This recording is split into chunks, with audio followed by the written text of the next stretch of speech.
Hello guys, welcome back to my channel Ashu on record में आपका स्वागत है। मैं आपके लिए एक वीडियो लेकर आई हूँ।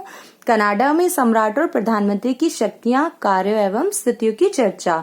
ये MPSC 09 का है क्वेश्चन, जो कि बहुत इम्पोर्टेंट है, काफी बार पूछा गया है। तो आई होप आपको ये पसंद आएगा।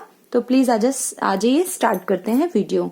तो इसमें कनाडा में सम्राट और प्रधानमंत्री की शक्तियों के कार्य के बारे में मैंने बताया है। तो स्टेप बाय स्टेप बताया है कि कनाडा की संसद में सम्राट और गवर्नर जनरल, जो प्रधानमंत्री तथा उसकी मंत्री परिषद, हाउस ऑफ कॉमन्स तथा सीनेट शामिल हैं। तो क्या क्या होते हैं कनाडा में? हाउस ऑफ कॉमन्स होते हैं, सीनेट होते हैं। नेक्स्ट इसमें बताया गया है कि जो कनाडा का प्रमुख सम्राट होता है, वो सम्राट में कनाडा नहीं होने पर गवर्नर जनरल उसके अधिकारों का प्रयोग करते हैं। अगर सम्राट नहीं होता है तो उस जगह उसके अधिकारों का प्रयोग गवर्नर जनरल करते हैं। सम्राट के अधिकारों का प्रयोग उसके सलाहकार प्रीवी परिषद के द्वारा किया जाता है। किसके जरिए किया जाता है? प्रीवी परिषद के जरिए। सिंपल से है पॉइंट्स, ऐसा कुछ भी नहीं है जो इसमें समझाना पड़े। तो सिंपल से है कि क्या क्या प्रधानमंत्री और उसकी सम्राट की और गवर्नर जनरल की मंत्री परिषद के बारे में भी मैंने बता दिया है थोड़ा सा।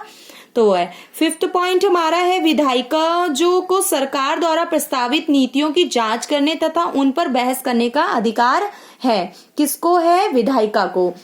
नेक्स्ट है हमारा ब्रिटेन से विपरीत संसदीय सर्वोच्चता के स्थान पर अब संवैधानिक सर्वोच्चता को स्थान दिया गया है।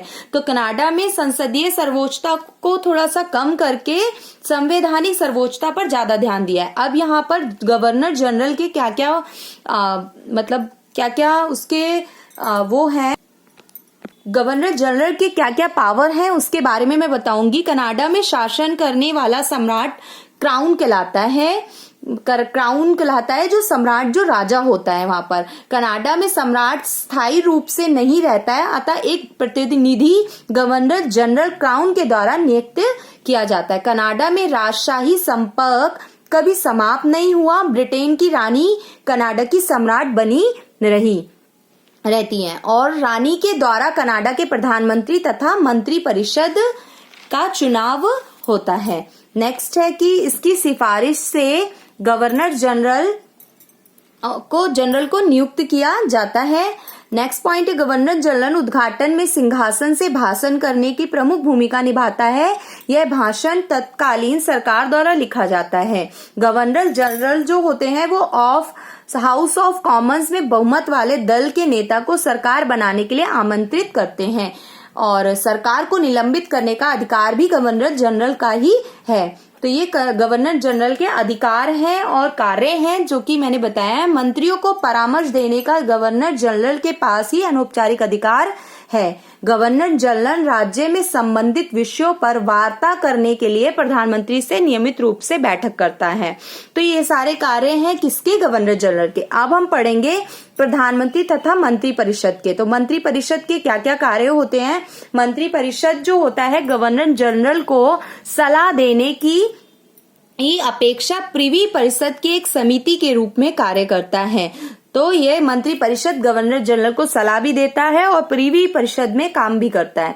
मंत्रिमंडल का प्रमुख कार्य होता है वो क्या होता है? नीति निर्माण करना, प्रशासनिक कार्यों को तब तक दिशा देना जब तक उसे हाउस ऑफ कॉमन्स में समर्थन प्राप्त ना हो जाए। नेक्स्ट पॉइंट हमारा है क्या करता है मंत्री परिषद? इस संबंध में वे सम्राट के अधिकारों का प्रयोग करते हैं। इसमें संसद की बैठक बुलाने और उन्हें स्थगित करने, उन्हें क्षमा करने, सीनेटरों, न्यायाधीश तथा अन्य क्रमिक नियुक्ति करने का अधिकार शामिल होता है। तो ये सारे अधिकार किसके होते हैं?